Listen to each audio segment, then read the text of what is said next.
Welcome to Java Forum. Now I am going to show you how to fix ORA-01937 error in Oracle database 12c. So in SQL Plus editor I am going to log in as a sysaccessDBA, that is I am going to log in as a DBA user. So let me log into the SQL Plus as a DBA. So DBA user will have full permission. Okay. Now what I am going to do, I am going to create one role. Okay, create role insert.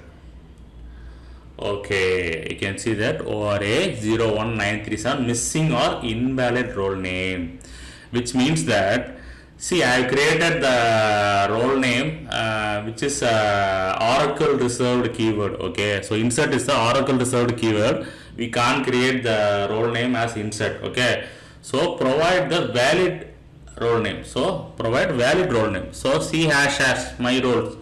So this is a common role name. C # my roles is a common role name. Okay. So you can see that role is created. So this is the way we need to fix ORA-01937 error. Okay.